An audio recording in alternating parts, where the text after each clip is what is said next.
성경 봉독하겠습니다. 요한복음 20장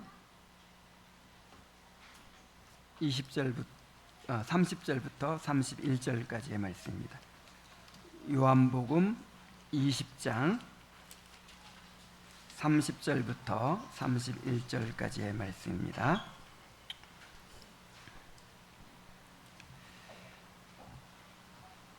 예수께서 제자들 앞에서 이 책에 기록되지 아니한 다른 표적도 많이 행하셨으나 오직 이것을 기록함은 너희로 예수께서 하나님의 아들 그리스도이심을 믿게 하려 하며 또 너희로 믿고 그 이름을 힘입어 생명을 얻게 하려 함이니라. 아멘.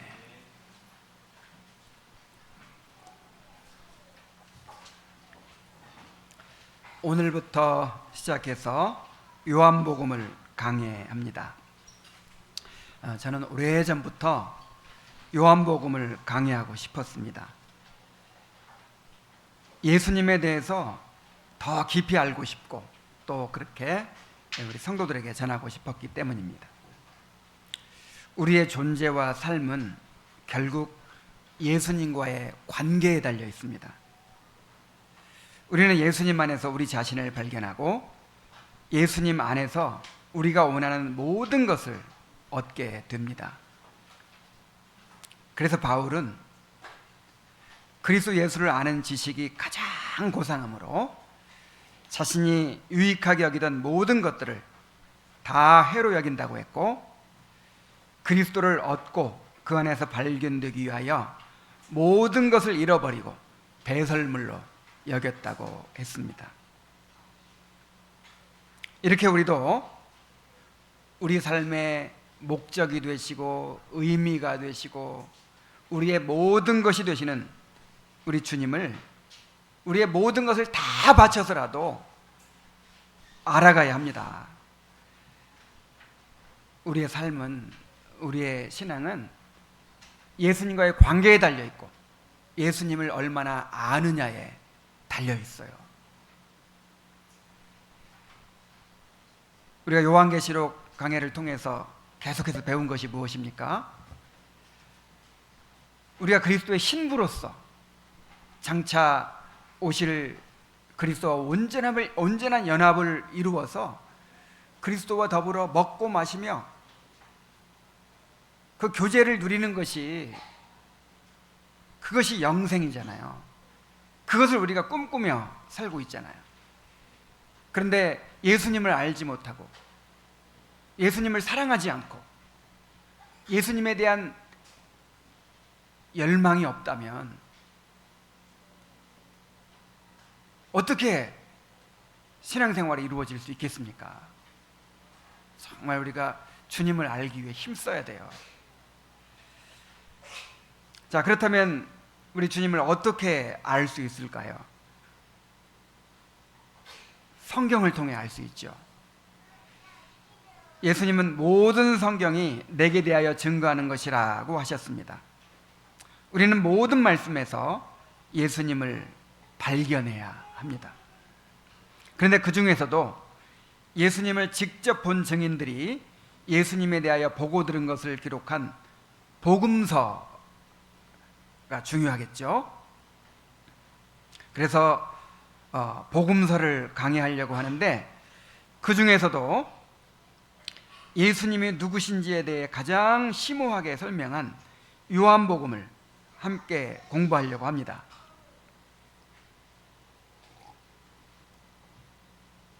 오늘부터 시작되는 요한복음 강해를 통해서 예수님을 더 깊이 알게 되고 예수님과 더 가까워지고 예수님을 더 사랑하게 되는 은혜를 누리게 되시기를 바랍니다. 자, 오늘은 서론을 통해서 요한복음이 어떤 책인지, 이 요한복음에 어떤 메시지가 담겨 있는지를 알아보도록 합니다. 자, 요한복음이라고 했는데 신약 성경을 구분할 때 복음서, 역사서, 서신서, 예언서 이렇게 네 가지로 구분하죠. 자, 복음서가 무엇입니까? 그 중에서 자, 복음서란 예수님의 생애와 사역에 대하여 기록한 책을 가리킵니다. 그러니까 복음서는 역사서와 비슷할 수도 있고 또 일종의 전기라고도 할 수 있어요. 그런데 왜 복음서라고 붙였을까요? 왜 복음이라고 했을까요? 자, 복음, 유앙겔리온이라는 말은 기쁜 소식, 굿뉴스라는 뜻입니다. 히브리어로 바사르, 좋은 소식을 전하다라는 말을 번역한 말이죠. 그래서 복음은 구원에 관한 복된 소식, 구원에 관한 기쁜 소식을 의미하는데, 그 복음의 내용이 뭐냐면 예수님의 인격과 또 생애와 사역이에요. 예수님이 누구시고 예수님이 어떤 일을 하셨느냐, 이것이 우리의 구원을 이루잖아요. 그래서 예수님의 생애와 사역에 대하여 기록한 책을 복음서라고 부르는 것입니다. 칼빈은 요한복음 주석에서 이렇게 말합니다. 성경에서 복음은 다른 무엇보다도 우리에게 세상 및 그 덧없는 부귀영화와 쾌락들을 멸시하고서 저 비할 바 없는 복을 온 마음으로 바라다가 그 복이 우리에게 제시되었을 때에 즉시 받아들이라고 가르치기 위하여 그리스도 안에서 우리에게 계시된 은혜에 관한 기쁘고 즐거운 소식을 가리킨다 그랬어요. 우리가 속된 자들에게서 보는 모습, 즉 영적인 복들에 대한 지각이 거의 아니 전혀 없이 세상의 헛된 쾌락들을 무절제하게 즐기는 모습은 우리 모두의 타고난 속성이다. 그러므로 그러한 악을 바로잡기 위해서 하나님께서는 그리스도에 관하여 선포하라고 명하신 메시지에 특별히 복음이라는 이름을 부여하여 구별하셨다. 이런 식으로 하나님께서는 우리에게 다른 곳에서는 참되고 온전한 행복을 얻을 수 없고 오직 하나님 안에서만 우리가 복된 삶을 구성하는 모든 부분들을 온전하게 가질 수 있다는 것을 일깨워 주신다. 그리스도께서는 우리를 향한 하나님의 긍휼하심과 아버지로서의 사랑에 대한 보증이시기 때문에 복음의 주제가 되시기 합당하다. 그런 까닭에 그리스도께서 육신을 입고 나타나셔서 죽으셨다가 죽은 자 가운데서 다시 살아나시고 마침내 승천하신 것을 다룬 기사들이 복음이라는 이름을 얻게 되었다. 이렇게 설명을 했습니다. 자, 다시 간단히 요약을 하면, 자, 사람들은 진정한 행복을 알지 못하고 헛된 세상의 행복에만 매달린다는 거예요. 그래서 하나님은 우리가 다른 곳에서는 결코 행복을 얻을 수 없고 오직 그리스도 안에서만 구원과 행복을 얻을 수 있다는 것을 일깨워 주시기 위해서 예수 그리스도의 생애와 사역에 대한 기사를 복음이라고 부르게 하셨다 하는 것입니다. 자, 왜 요한복음, 마태복음, 마가복음, 누가복음 왜 복음이라고 불러요? 예수님 안에 행복이 있기 때문에. 우리 안에 진짜 예수님 안에 행복이 있는데 그 예수님 안에서 행복을 찾지 않고 헛된 세상의 행복을 찾아서 막 헤매잖아요. 그래서 그것을 바로잡으시고 오직 예수님 안에만 참된 행복이 있다는 걸 알게 하기 위해서 예수님에 대해서 기록한 책을 복음이다 이렇게 부르게 하셨다는 거예요. 그래서 요한복음 할 때 이런 의미로 생각하시기 바랍니다.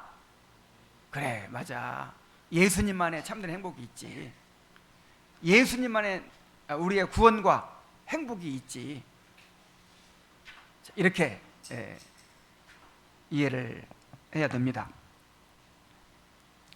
자, 예수님 안에 우리의 구원과 행복이 있어요. 그러므로 예수님이 누구신지, 또 무슨 일을 하셨는지를 선포하는 말씀이 우리에게 복음입니다. 진정한 행복을 찾기 원한다면 예수님에 대해서 들어야 돼요. 예수님에 대해서. 이제 요한복음 1장의 본문으로 들어가서 또 말씀드리겠지만, 우리가 누리는 모든 좋은 것이 다 예수님께로부터 옵니다. 여러분 이것을 아셨습니까? 우리가 누리는 모든 좋은 것들이 다 어디에서 와요? 예수님 안에서 와는 거예요. 우리의 생명도 예수님 안에서 오는 것이고, 하늘의 햇빛도 또 땅을 적시는 비도 예수님을 통해서 오는 것이고, 또 우리가 가족 간의 사랑을 누리고 또 맛있는 음식을 먹고 또 우리가 즐거워하고 기뻐하는 모든 것들이 다 예수님께로부터 오는 거예요. 예수님 안에 있는 그 놀라운 영광과 행복을 다 보여주는 것들이에요.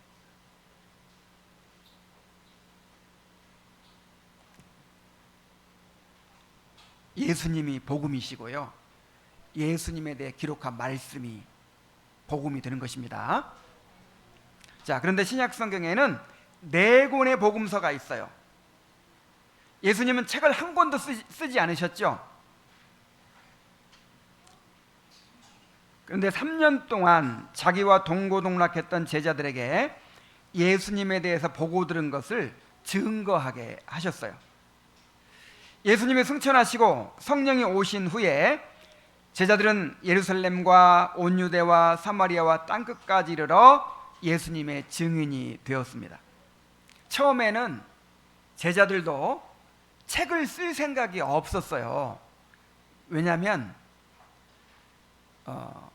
예수님을 직접 목격한 사람들이 굉장히 많았기 때문에, 실제로 예수님을 목격하고 예수님의 말씀 직접 들었던 사람들이 많이 있었어요. 알려진 것만 해도 500여 명이 넘어요. 그리고 또 제자들은 예수님이 금방 오실 줄 알았거든요. 예수님이 금방 오실 줄 알았기 때문에 땅끝까지 이르러 복음을 전하는데 힘썼을 뿐 뭔가 책을 쓴다는 건 생각하지 않았어요. 자, 그런데 한 세대가 지나고 예수님을 직접 목격했던 사람들이 점점 이제 죽어가기 시작했어요. 사도들도 거의 다 이제 순교를 다 했습니다. 순교를 해가기 시작합니다. 그러다 보니까 예수님이 이렇게 더디 오시고, 그 다음에 또 어떤 일이 있냐면 이단들이 막 생겨나. 엄청난 이단들이 생겨나가지고 예수님에 대해서 잘못된 지식을 막 전파하는 거예요. 그래서 안 되겠다. 우리가 직접 예수님을 보고 들은 우리가 이제 예수님에 대해서 기록을 남겨야겠다 해가지고 마태, 마가, 누가, 요한이 각각 예수님에 대해서 이제 기록을 합니다. 그것이 4권의 복음서로 탄생하게 된 것입니다. 자, 그런데 이 사복음서를 공관복음과 요한복음으로 구분을 합니다. 한번 따라해 봅시다. 공관복음, 요한복음. 자, 이렇게 사복음서를 구분한단 말이에요. 사복음서 가운데 마태, 마가, 누가가 기록한 3권의 책을 공관복음이라고 해요. 이 공관이라는 말은 같은, 공통의 관점이라는 뜻이거든요. 그래서 같은 관점으로 기록했다 해가지고 공관복음 이렇게 부릅니다.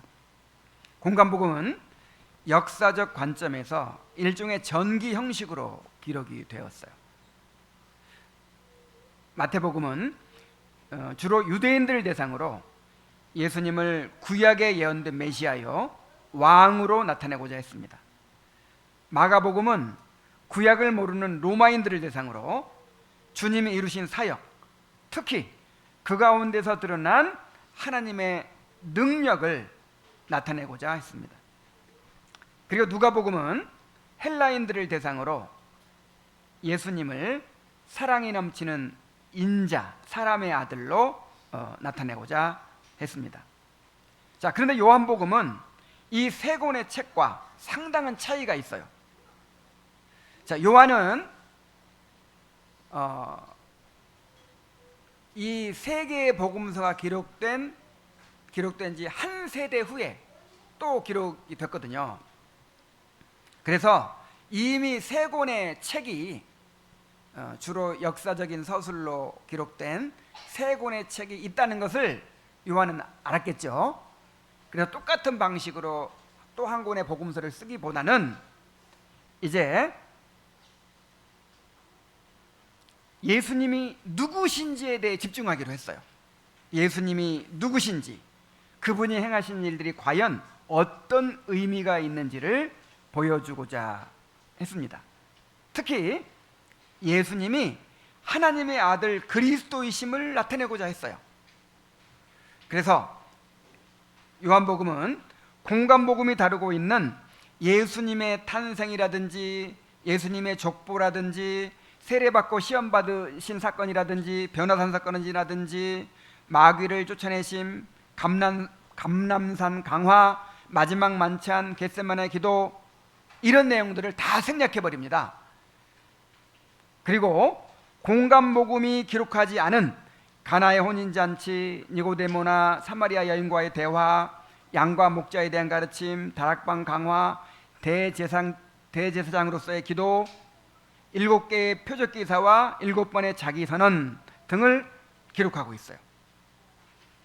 또 공관복음이 예수님의 가르침을 주로 설교와 비유의 형식으로 기록했다면 요한복음에는 비유가 전혀 없습니다. 주로 개인적인 대화와 예수님이 유대인들과 벌인 신학적 논쟁을 통해서 예수님의 신성을 변증한 내용들이 많이 기록되어 있어요.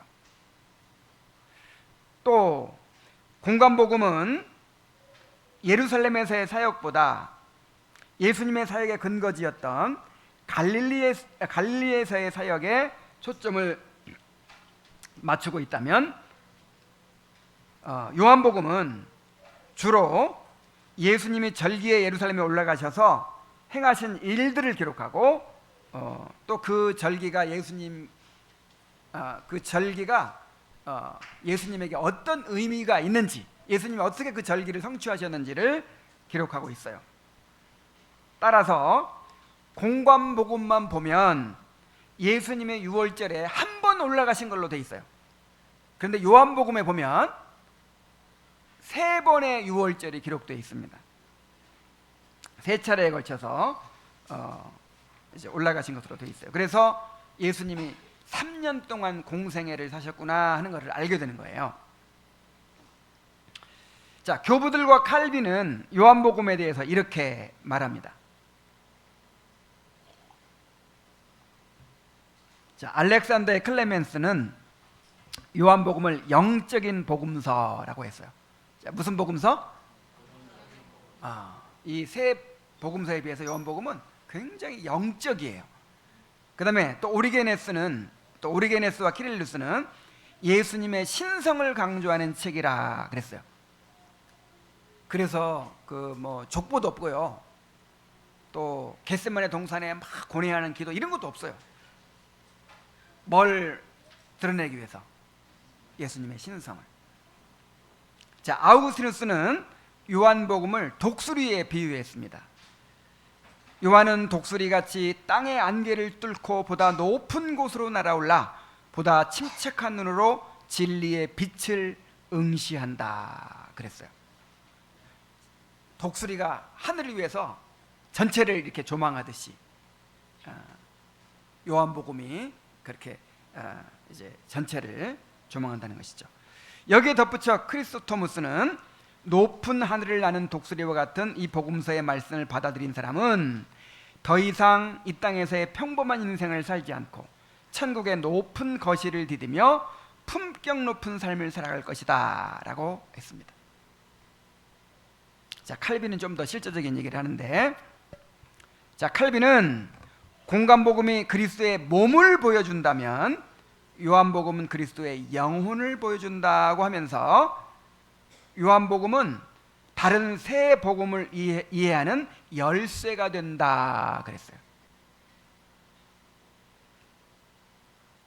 그리고 결국 하나님께서 4명의 복음서 기자들에게 각자 쓸 부분을 받아쓰게 하심으로 전체가 하나의 완전한 몸을 형성하도록 섭리하셨다고 했습니다.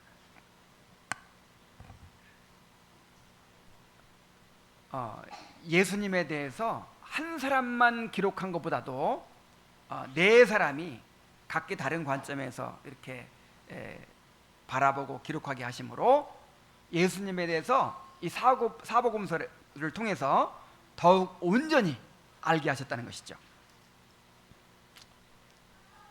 자, 그런데 요한복음은 다른 세 복음을 이해하는 열쇠가 된다, 그렇게 얘기하죠. 그래서 보통 복음서 읽을 때 어떤 책부터 읽으라고 하죠?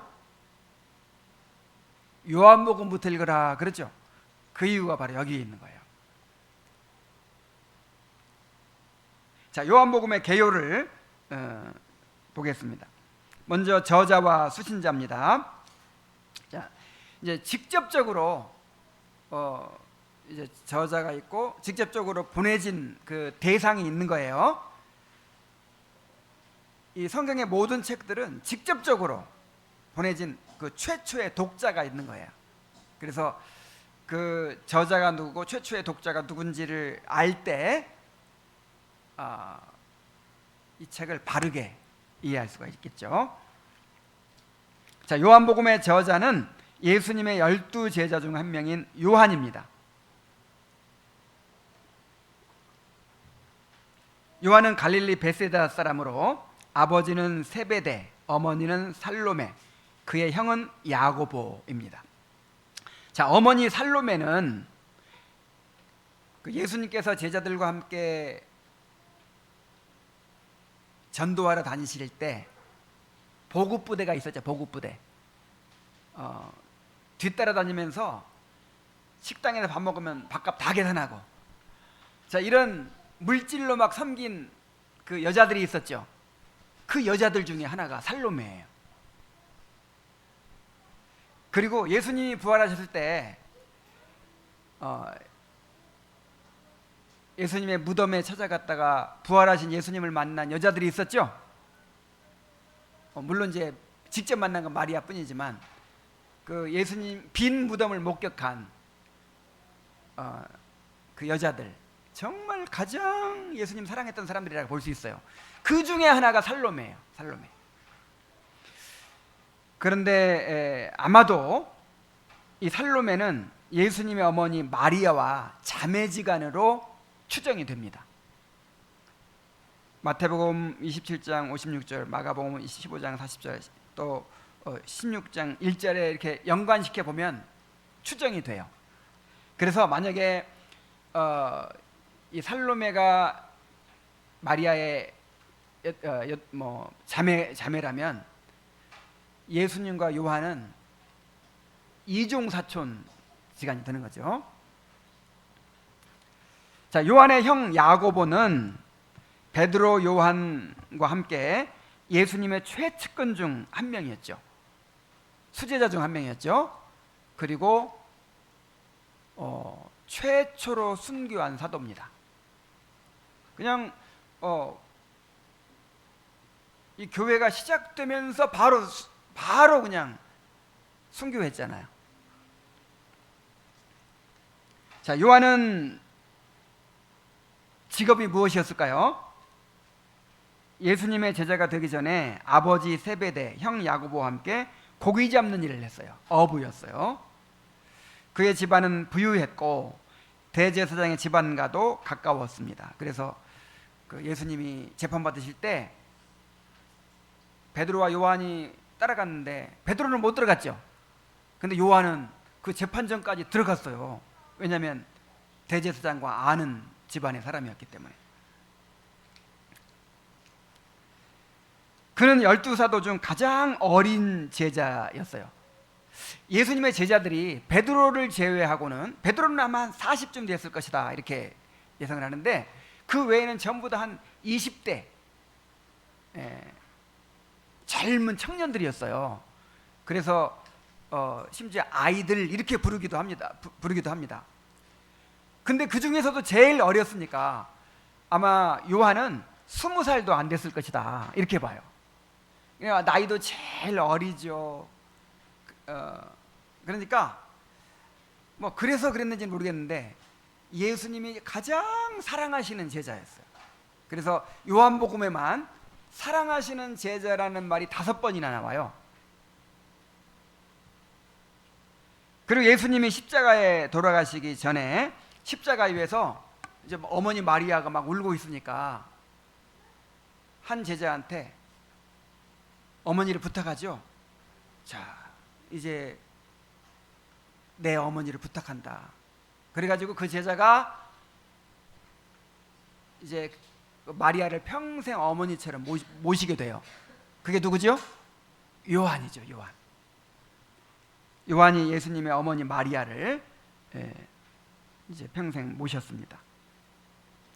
요한은 베드로, 바울과 함께 초대교회 설립에 중심적인 역할을 했고, 말년에는 바울이 세운 에베소 교회를 목회했으며, 모든 제자들이 순교한 후에도 홀로 살아남아서 요한복음과 요한 1, 2, 3서를 썼고, 반모섬에 유배되었을 때 요한계시록을 썼습니다. 그리고 이 요한복음을 누구한테 보냈을까요? 최초의 수신자는 에베소 교회와 그 부근에 있는 교회들입니다. 아시아의 교회들이에요.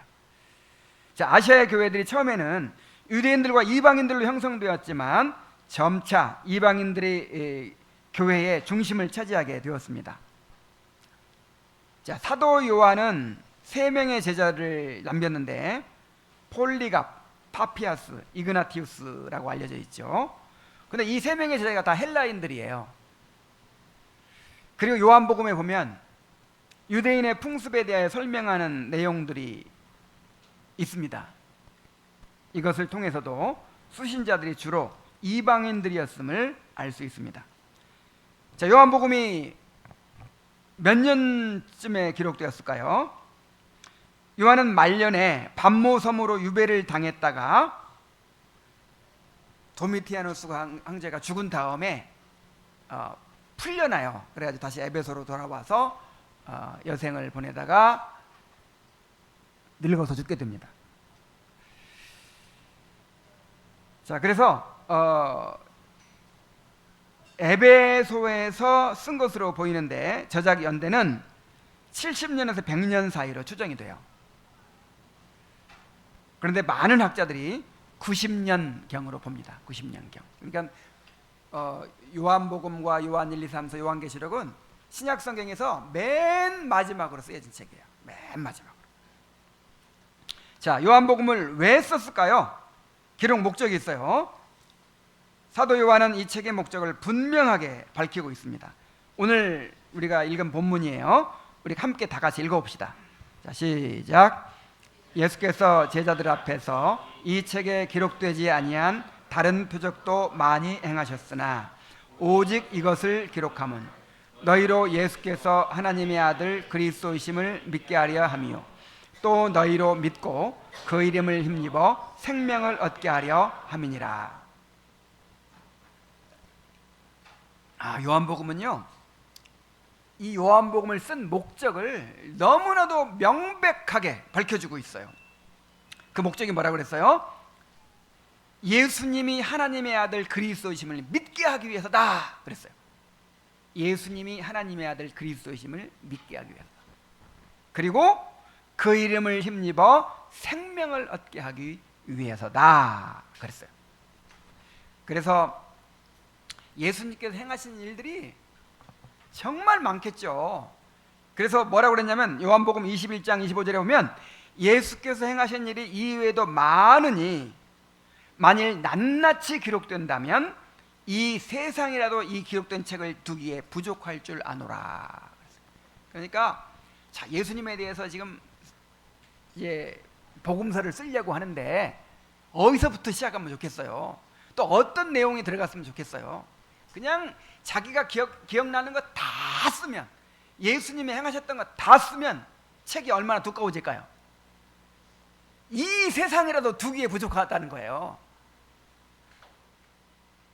그래서, 그리고 누가 다 그걸 읽어요? 그런데 목적이 있죠. 예수님이 세계 4대 성인이 아니고, 그냥 선한 분, 의로운 분이 아니고 하나님의 아들 그리스도다. 하나님의 아들 그리스도다.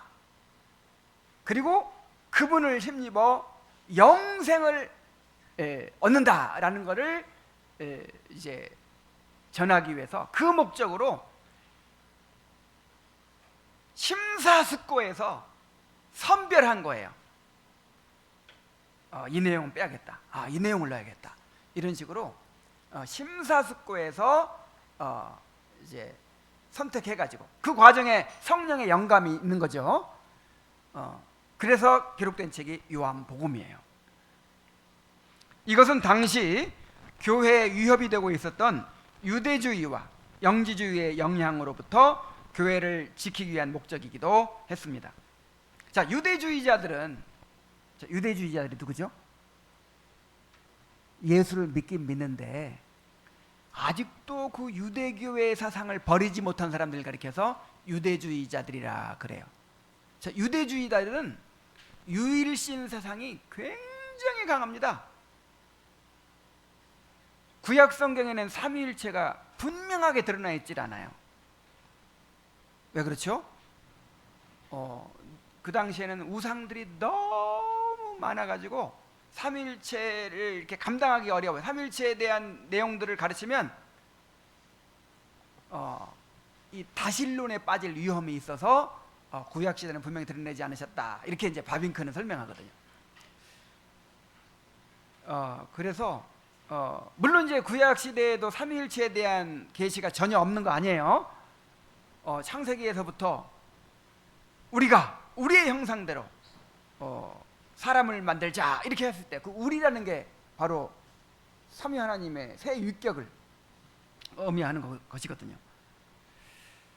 그렇지만 명백하게 드러나 있지 않기 때문에 정말 진실한 그리스도인들은, 거듭난 그리스도인들은 삼위일체 하나님을 알았겠지만 그냥 겉으로만 종교적으로만 그렇게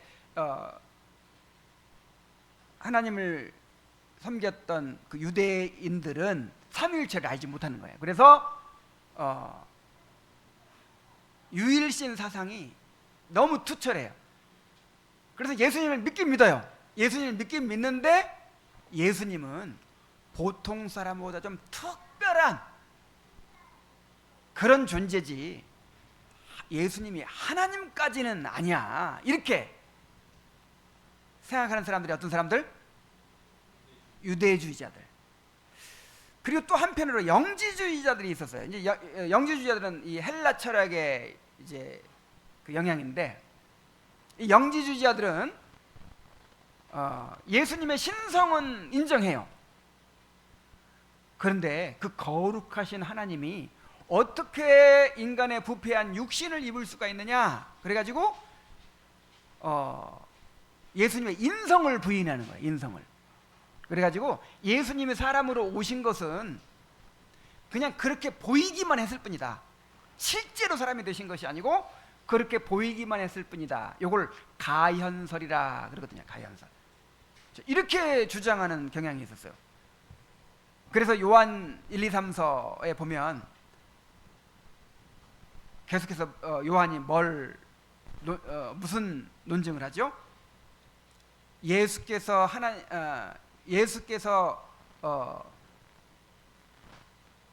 이 사람으로 오신 것을 인정하지 아니하면 그게 이단이다, 이렇게 얘기하잖아요. 예수님의 인성을 강하게 이렇게 논증을 하죠. 자, 그래서 요한은 이러한 이단들의 위협 가운데서 요한복음과 요한 1, 2, 3서를 통해서 예수님이 참 하나님이시면서 참 사람이심을 증거하고자 했습니다. 자, 구체적인 개요를 보면요, 네 부분으로 나눌 수 있어요. 크게 네 부분. 먼저 프롤로그입니다. 프롤로그라는 말은 이 도입부라는 뜻이에요. 자, 1장 1절부터 18절까지 해서 예수가 그리스도시요 하나님의 영원한 아들이심을 밝힙니다. 예수님의 신성을 밝혀요. 예수님의 신성을. 그 다음에 이제 이 본론에서는 크게 두 부분으로 나뉘어요. 표적의 책과 영광의 책. 우리 한번 따라해 봅시다. 표적의 책, 영광의 책. 자, 1장 19절부터 12장 50절까지는 표적의 책이라고 해서 예수님이 행하신 기적과 그것을 해석해 주시는 담화를 다루면서 예수님이 그리스도이심을 증명하고 있어요.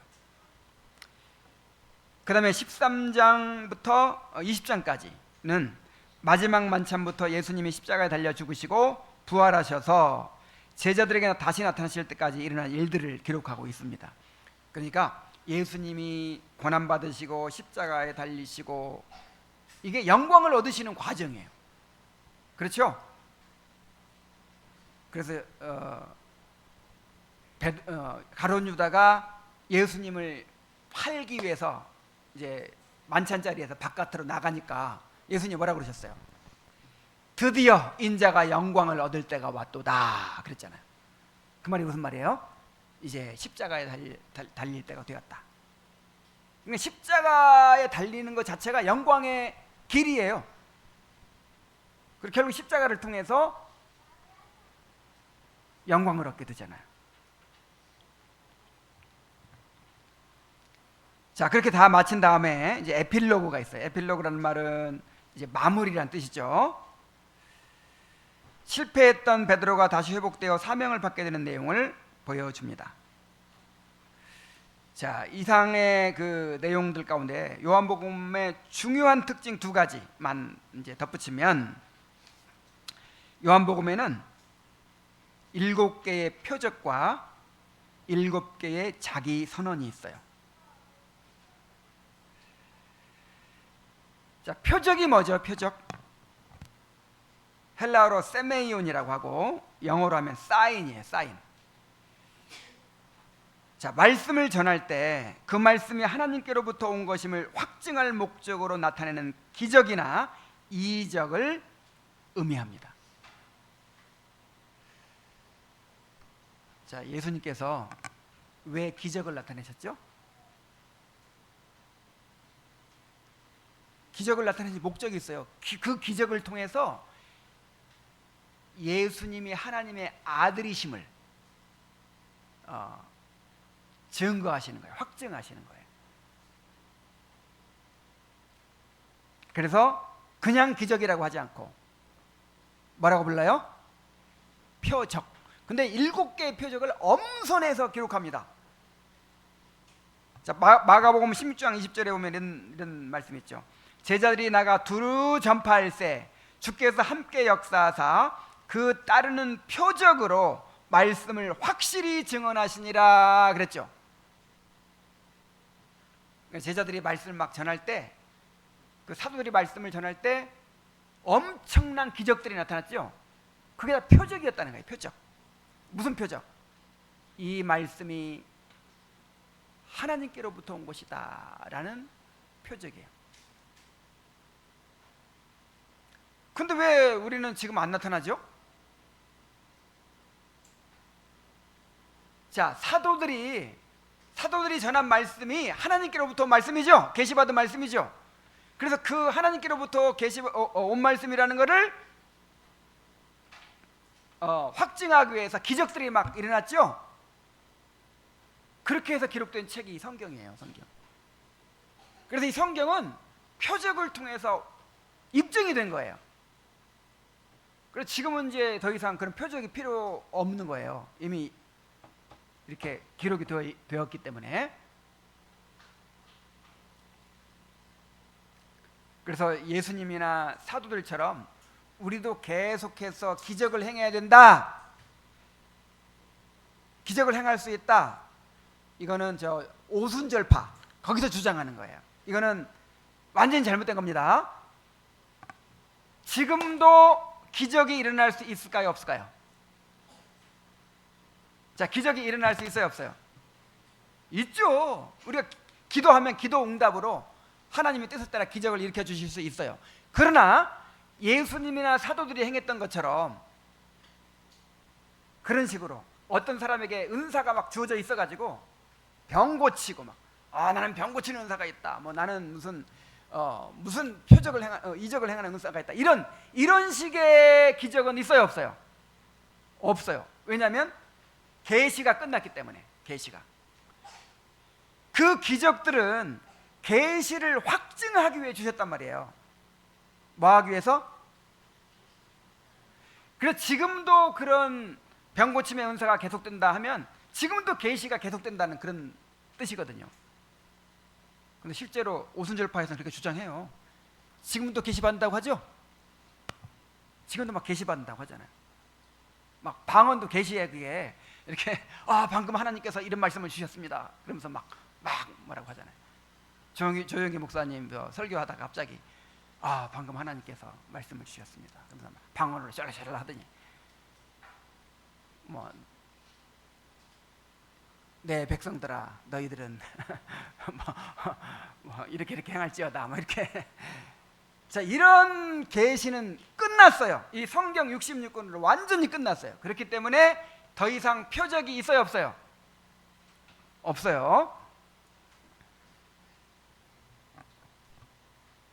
자, 그래서 이제 요한복음에 7개의 표적이 기록되어 있는데 가나의 혼인잔치, 왕의 신하의 아들을 고치심, 베데스다 연못에 38년 된 병자를 치유하신 거, 오병이어의 기적, 물리를 걸으심, 소경의 눈을 뜨게 하심, 나사로를 살리심, 이렇게 7개의 표적이 기록되어 있어요. 자, 이러한 기적들은 예수님이 하나님의 아들 그리스도심을 확증하기 위해서 나타나신 표적이라고 했어요. 그래서 우리는 이러한 기적들을 볼 때 거기서 그 기적들을 통해서 나타내려고 하는 그 메시지를 받아야 되는 거예요. 과연 예수님이 하나님의 아들이시구나, 예수님이 하나님이시구나, 이렇게 발견해야 됩니다. 자, 그리고 또 한 가지 중요한 특징이 있는데, 요한복음에는 나는 무엇이다 라는 형식의 예수님의 자기 선언이 또 7번 등장해요. 요한은 7이라는 숫자 굉장히 좋아하죠. 요한계시록에도 7으로 이렇게 나타내는 계시가 많이 있었는데, 자, 나는 무엇이다, 이거를 이제 헬라어로 하면 에고 에이미. 자, 이것도 한번 따라해 봅시다. 에고 에이미.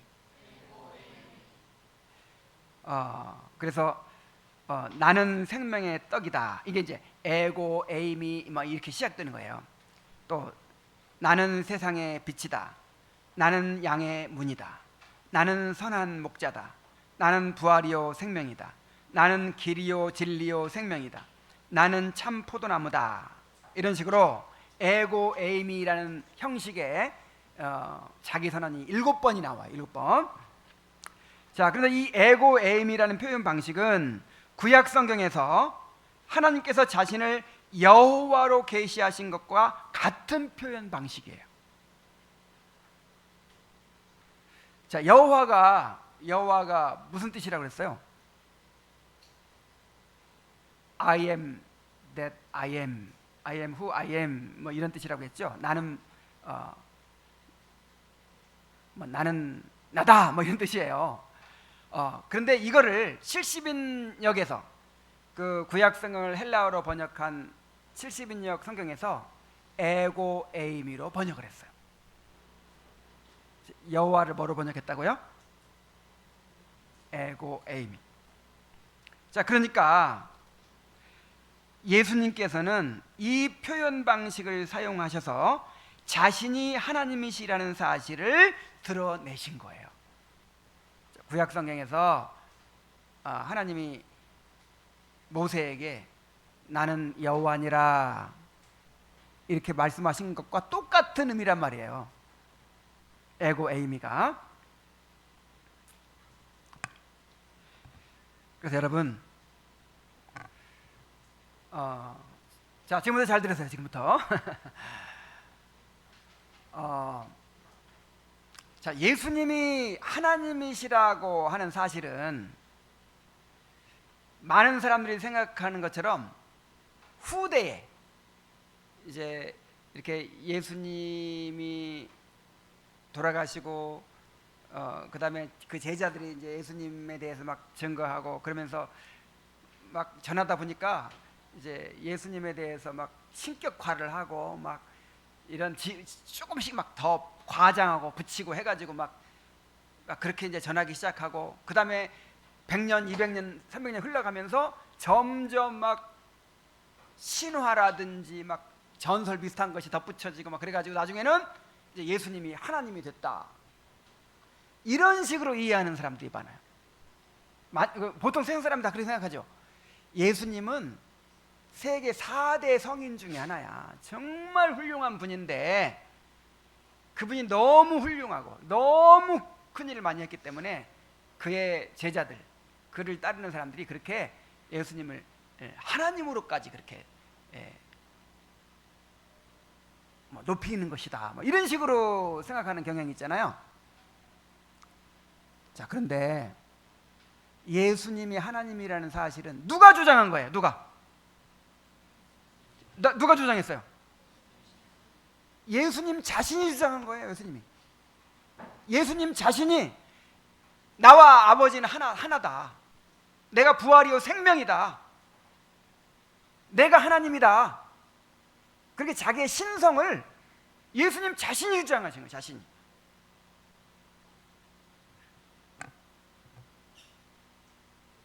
직접 말씀으로 주장하시기도 하시고 표적을 통해서 행하신 일들을 통해서 친히 증거하셨습니다. 그리고 예수님만 그렇게 주장한 것이 아니고 3년간이나 함께 생활하며 가장 가까이에서 예수님을 바라보았던 제자들이 그렇게 증거했습니다. 자, 요한 자신도 이렇게 말하죠. 요한복음 1장 1절에서 한번 같이 읽어봅시다. 시작. 태초에 말씀이 계시니라. 이 말씀이 하나님과 함께 계셨으니 이 말씀은 곧 하나님이시니라. 자, 이 말씀이 누구라고요? 하나님이시다. 이분은. 그리고 예수님이 이 땅에 살아 계실 때 시몬 베드로가 이렇게 또 고백을 했어요. 마태복음 16장 16절 한번 읽어봅시다. 시작. 시몬 베드로가 대답하여 가로되 주는 그리스도시요 살아계신 하나님의 아들이시니이다. 자, 이 사람의 아들이라는 말과 하나님의 아들이라는 말은 달라요. 하나님의 아들이라는 말은 하나님이라는 뜻이에요. 하나님은 우리처럼 이렇게 애기 낳고 막 우리 같은 그런 차원의 얘기가 아니니까. 그래서 하나님의 아들이라고 할 때는 하나님이라는 뜻입니다. 그런데 요한이 하나님이라고 하고 또 베드로가 예수님한테 직접 그렇게 얘기하잖아요. 주는 하나님이십니다. 그 다음에 예수님의 부활을 의심했던 도마도 이렇게 결국 고백을 합니다. 요한복음 20장 28절에 한번 또 읽어봅시다. 시작. 도마가 대답하여 가로되 나의 주시며 나의 하나님이시니이다. 나의 주님이시고 나의 하나님이십니다. 이렇게 고백을 하잖아요. 심지어 예수님을 십자가에 못 박았던 사람들조차 그렇게 인정을 합니다. 마태복음 27장 54절에 보면 백부장과 및 함께 예수를 지키던 자들이 지진과 그 되는 일들을 보고 심히 두려워하여 가로되 이는 진실로 하나님의 아들이었도다. 고백을 했어요.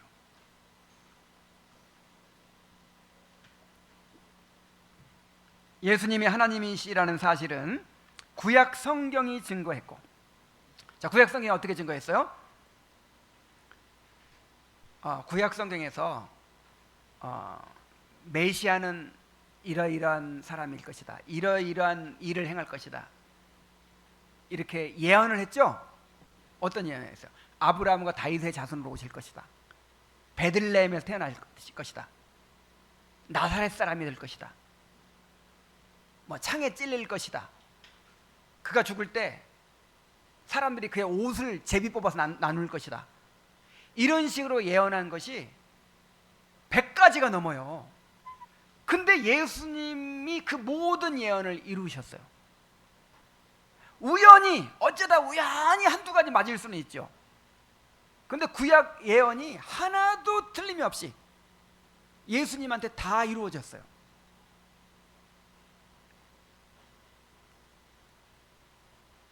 자, 이렇게 구약 성경이 증거했고, 예수님 자신이 그렇게 하나님이라고 증거했고, 예수님의 곁에서 지켜본 사람들이 그렇게 실제로 살아 계실 때 그렇게 고백을 하고 증거했고, 또한 예수님이 하나님이신 사실을 믿고 변화된 수많은 사람들이 그렇게 증거하고 있습니다.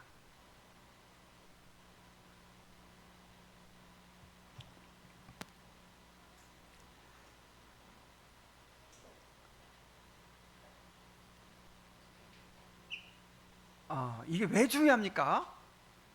그러니까 우리 기독교 신앙에서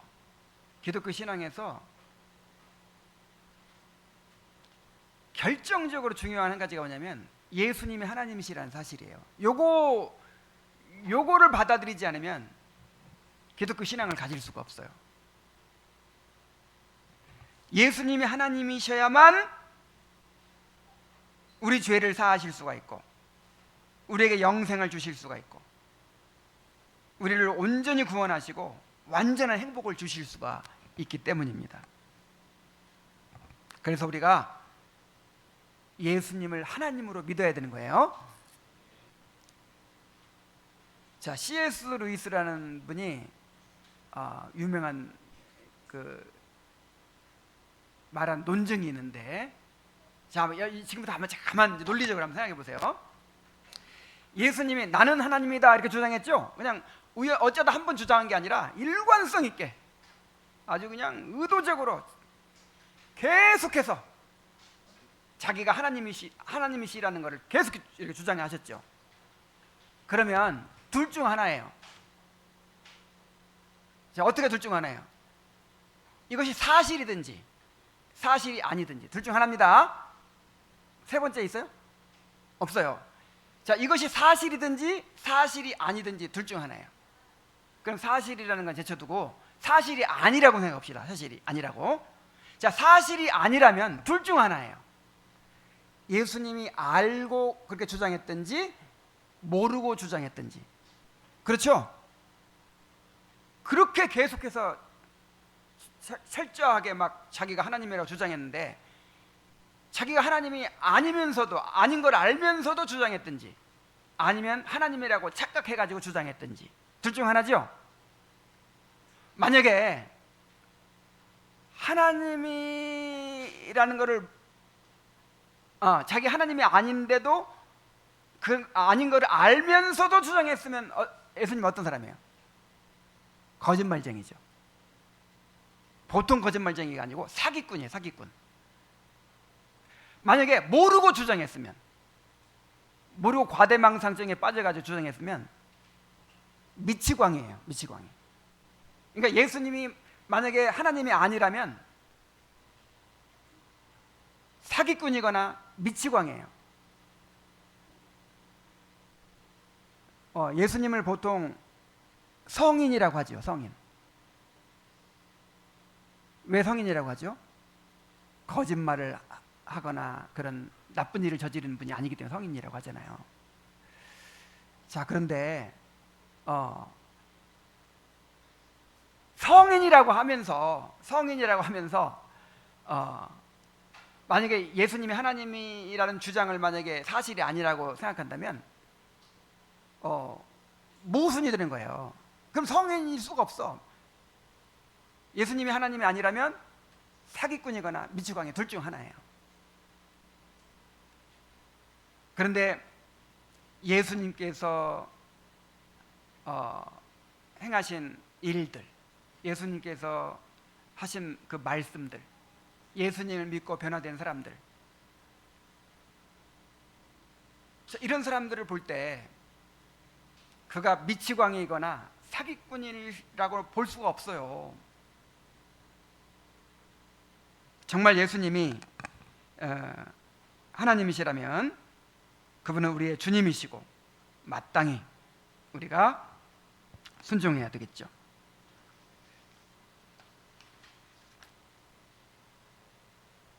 이제 말씀을 맺겠습니다. 자, 흔히 처음으로 교회에 나와 성경을 읽게 될 때 요한복음부터 읽으라 그러죠. 그 이유는 요한복음이 예수 그리스도께서 하나님의 아들 그리스도심을 믿게 하고 그 이름을 힘입어서 영생을 얻게 하기 위해 쓴 책이기 때문입니다. 그래서 아직 믿음이 없는 사람들은 이 요한복음의 말씀을 통해서 예수님을 알게 되고 예수님께 대한 믿음이 생겨날 수 있어요. 그래서 이 말씀을 잘 들으시기 바랍니다. 나에게 예수님을 알게 해주시옵소서. 내가 정말 예수님을 알고 싶습니다. 그분이 정말 하나님이시라면 내가 이 요한복음을 통해서 그분을 만나게 해주시옵소서 하고 기도하는 마음으로 이 말씀을 들으시기 바랍니다. 특별히 우리 어린이들 이 말씀 잘 들으시기 바랍니다. 자, 그리고 한편으로 요한복음은 성경에서 가장 심오하고 어려운 내용이 가득한 책이기도 해요. 그래서 신앙생활을 오래 한 성도들은 요한복음을 통해서 예수님이 누구신지를 더 깊이 알고 믿음이 성장할 수 있습니다. 자, 우리 신랑 되신 예수님을 좀 더 깊이 알아야 되겠죠. 더 뜨겁게 사랑하게 되어야 되겠죠. 그렇다면 하나님의 은혜를 구하면서 이 말씀을 잘 들으시기 바랍니다. 요한복음을 통해서 하나님이 우리 교회에 주실 은혜를 기대합시다. 기도하겠습니다. 하나님 아버지, 요한이 전한 이 복음의 말씀을 우리가 또 함께 공부해 나갈 수 있도록 허락해 주셔서 감사드립니다. 하나님 아버지, 정말 이것은 놀라운 축복인데 이 축복을 소중하게 여기게 하시고 이번 기회를 통해서 주님을 더 깊이 알고자 하는 그런 소원으로 경청하게 하여 주시옵소서. 특별히 아직 예수께서 하나님의 아들 그리스도이심을 확실히 알지 못하고 아직 그 이름을 힘입어 영생을 얻지 못한 사람들이 이번 기회를 통해서 예수님을 믿고 구원받게 되는 놀라운 은혜가 있게 하여 주시옵소서. 우리 어린이들이 예수님을 알게 될 수 있도록 인도하여 주시옵소서. 예수님의 이름으로 기도하옵나이다. 아멘.